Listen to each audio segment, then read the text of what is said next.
Hey dude, another TVP it looks like from Stevie Wonder. Glad to help you, bro. You've been helped apparently.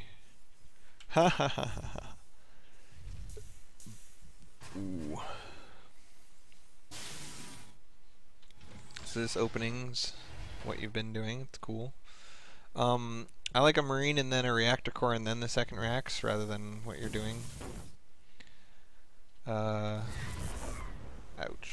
Because you have all this gas, and if you're not spending it, it's just unspent crap. And if you don't get your reactor core up quick enough, then most Protoss will push out with one Zealot and one Stalker. And if you make your reactor core right the second your first Marine finishes, then you'll have 4 Marines by the time that push gets here. But if you delay it like you're doing to just a little bit late, then now he can get there with his push before your reactor core even finishes, and then you got nothing. Ooh, sneaky first expo. I like the balls on this, my son. It's good times.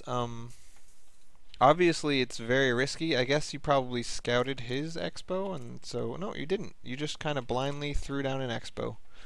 So this is very risky. Plus, you got to recognize that by getting an early expo, that's all minerals here, and then the orbital's all minerals, and then the extra SCVs you're going to produce off your second base is even more minerals. So you're going to be very mineral light.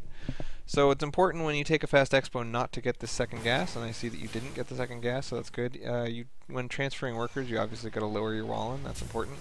But more importantly, bunkers, man. I would never take a blind expo with no bunkers. That is just ballsy, man. Ballsy. You're just lucky that nothing happened. Because look, if he's got $2,100 versus your $800 army. If he attacked you right now, you would just be dead, and that's pretty terrible. So yeah. All I can say is yeah. Yeah. Definitely, if you're going to expo like this, I'd get 2 bunkers down there. Also, 9 minutes and 30 seconds is the quick DT timing, and you have to at least have an engineering bay at that time, if not Raven or... No, those are the only 2 options, either a Raven or an engineering bay. And the engineering bay is nice because then you can get infantry upgrades or whatever. And the Raven is nice because then you can use it to PDD, and PDDs are awesome. So do one of those 2 things before 9 minutes and 30 seconds, or else you will die to DTs every once in a while. 44 workers at about 10 minutes. Let's see. A little bit behind on workers, but perfectly fine. This is good. You've got a decently big income. Your army size is ridiculously small throughout, and that's because you have 600 gas in the bank, and because you spent a lot of money on tech rather than army. And spending money on tech rather than army is a symptom of not keeping up on your unit production cycles. Like if in between units this is dropping to 0 and then queuing up and then dropping to 0 and queuing up and dropping to 0 and queuing up, and you see for a really long time you just didn't have anything building anywhere. So that will always lead to you having excess money that you could have avoided having if you had just been kept on top queuing up units, kind of thing. So luckily for you, your opponent is just not going to attack you, so you're able to eventually catch up on army spending, because with double mules you're pretty significantly ahead on income. But this is a build that you should have just died doing. I mean, without bunkers you should definitely have just died. Because up until 12 minutes, you were always weak on army versus him. And so if at any time during that 12 minutes he had attacked you, you would have died.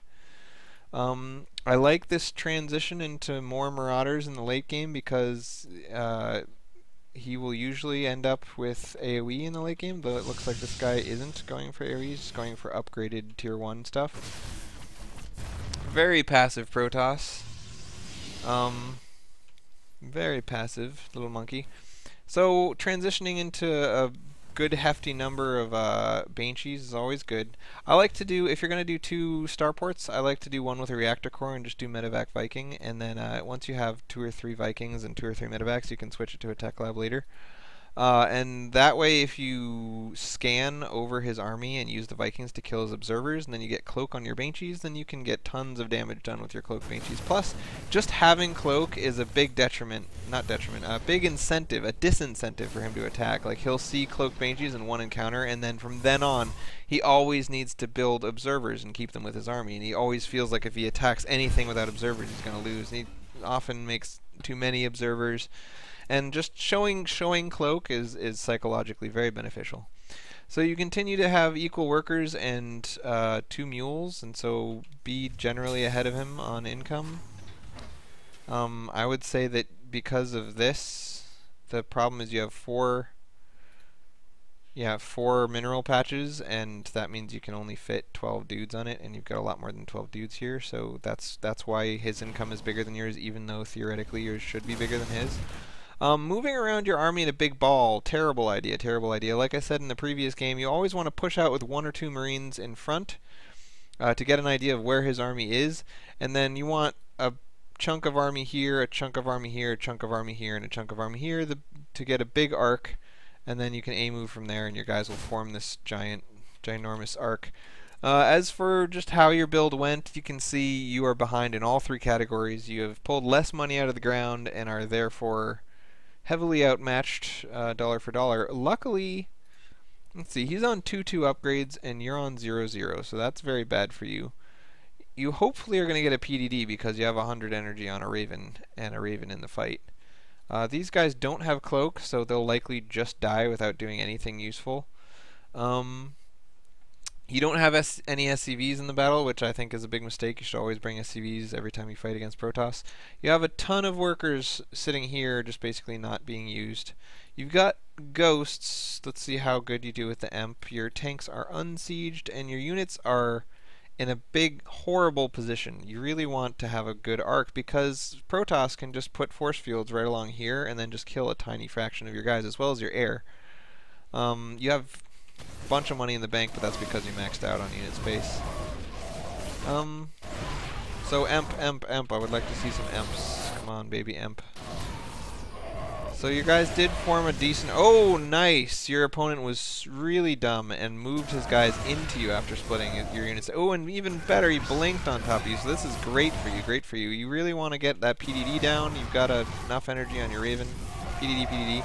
So you should have lost this army. I mean, you should have lost this battle heftily, but your opponent was really stupid about how he engaged.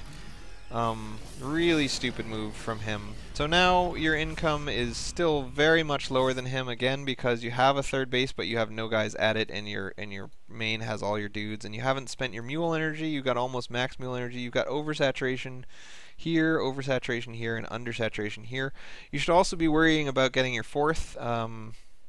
15 minutes is when your main starts to run dry. With 72 workers, you can saturate 3 bases, which means 1, 2, and where's your 3rd? There is no 3rd, right? So that's why you need to worry about your 4th. But all that aside, you totally stomped the piss out of him in that engagement. That was great, really good.